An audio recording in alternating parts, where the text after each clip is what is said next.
your second or 5 years? All right, how about 10 years? Do we have anybody here 18 years? Woo! Dr. Goldsby and I never miss one. All right. So first I'd like to thank everybody, most of all to thank Laura, my co-event director here, who has just been a godsend in putting this together. So, who's been a godsend in putting this together. So thank you, Laura. And you know, the beauty of Swim Across America is that all the money that Swim Across America raised is donated locally, and it stays local, and that's what's really unique about Swim Across America. You know, there's a lot of national sponsorships out there that put it into one big pool, and our funds here in San Francisco go to our longtime partners at UCSF, Children's Benioff, and I'd like to introduce the doctors to come up and talk a little bit about their programs. So we have Dr. Goldsby and Dr. Saba.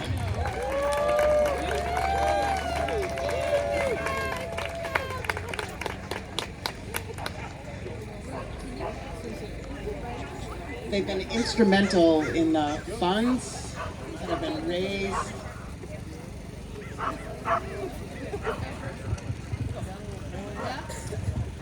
Hi everybody, thank you so much for coming out this morning. I'm so happy to see all your pretty faces. So I'm Julie Saba, I'm a pediatric oncologist and I work at UCSF.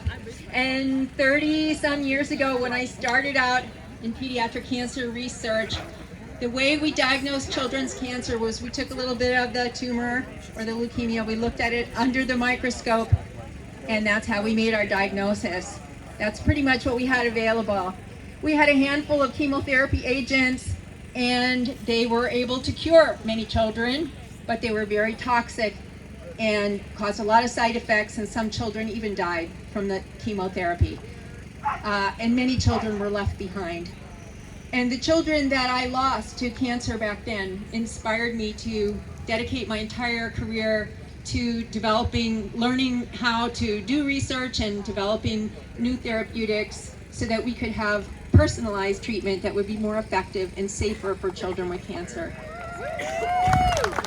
We're now 30 some years from the time I started, and we're almost arrived. Now, when we diagnose a new child with cancer, we still look under the microscope at the shape of the cells, but now we study the whole genetic profile of every child's cancer. And that gives us the information to allow us to develop targeted therapies. Now we know the drivers in many cancers, and we can use that information to select therapies that are specific to that particular mutation or problem. That's personalized therapy. That has always been the goal, and it's now happening for many children. But unfortunately, it is not happening for every child. Some children are left behind still.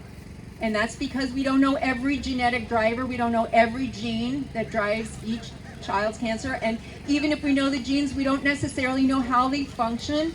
Or even if we know how they function, we haven't yet developed a therapeutic that can stop that function. The money that comes from Swim Across America supports my lab, my team of dedicated and passionate researchers who are trying to address that problem. We have been studying one particular cancer gene that is really important in many different types of cancer and leukemia. It's called AF1Q. It's a little tiny gene, but it has a big bad problem in promoting the immortality of cancer cells.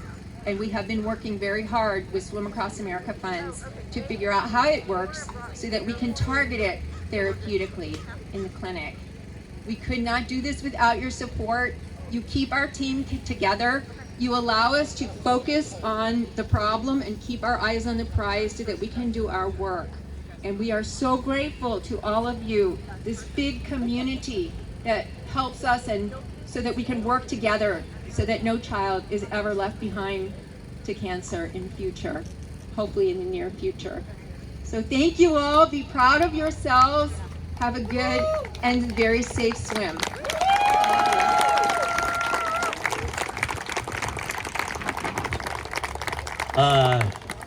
Thank you all for being out here. It is Childhood Cancer Awareness Month, so I thought I'd give you a little information about childhood cancer, just some general information. So there's about 250,000 kids that are diagnosed with cancer annually worldwide.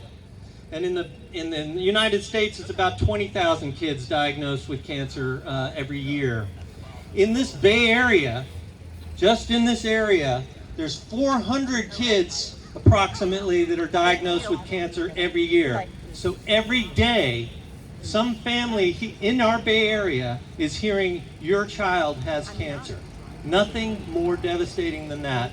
Nothing is more difficult than that for a family. So you're swimming for those people today. And the good news is we have great therapies, and we're developing new therapies, immunotherapies, and that use their own immune system to attack the cancers. We're using targeted therapies based on the genetics to attack their cancers. And now 80% of kids who are diagnosed with cancer are cured of their disease. 80%. That is amazing. When I was born, and I've been doing this a little longer than Julie, but when I was born, less than 10% survived. So now we're up to 80%, but still 1 in 5 children diagnosed with cancer dies from their disease. That's too many. We have to do better. We can do better, and we will do better because of what you're doing here today. So the Survivors, which is the program that you're supporting today, the Survivor program at UCSF, we are attuned to what goes on after their therapy. And 2/3 of kids that go through cancer therapy, 2/3 of them have a chronic problem associated with their cancer or their therapy. 3/4 of them have emotional distress related to the therapy that they went through. So at the Survivor program that you're supporting with this swim helps those individuals lifelong. And we make sure they're getting the appropriate follow-up, the appropriate emotional care, the appropriate clinical care, and addressing some of their long-term needs. Why do we need to swim? This is really important. Okay, so the amount of money that's put into childhood cancer research is not enough. And I'm going to put it into an equation that hopefully all of you can understand. One elite football player's contract is the same amount as the whole national NIH budget for childhood cancer. So one football player, when you're watching tomorrow and you're watching your favorite team and the best player, his contract is the same as the whole amount this entire nation puts into childhood cancer research. So we need you to enhance that, because without this funds, we can't do what Julie's doing, what we're doing. We can't do it without your help. So thank you, thank you, thank you. That is why you're swimming. You're swimming to help children who are diagnosed with cancer. You're trying to make those people like David Drew that are not with us but are up here and they're on our shoulders swimming with us, and their mom is swimming with us. You're swimming for them to make things better.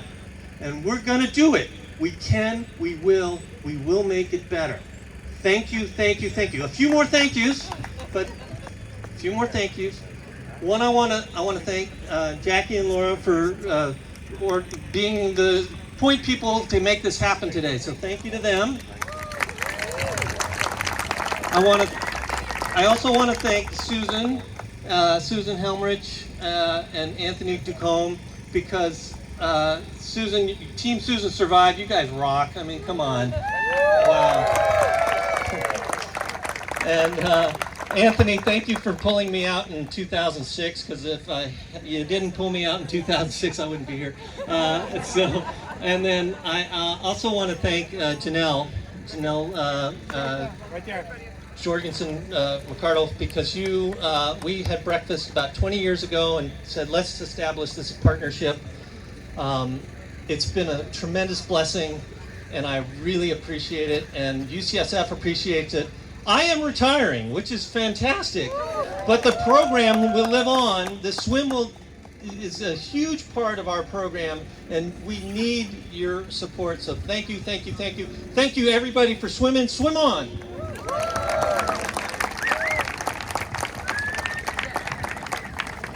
Let's give another great applause for Dr. Saba and Dr. Goldsby.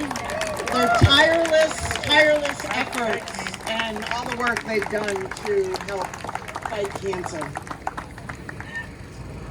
Now I'd like to introduce Candace Hendra. Is Candace close by? Oh, sorry. Candace is gonna share her story about why she swims. She's been a long-time supporter of Swim Across America, and with an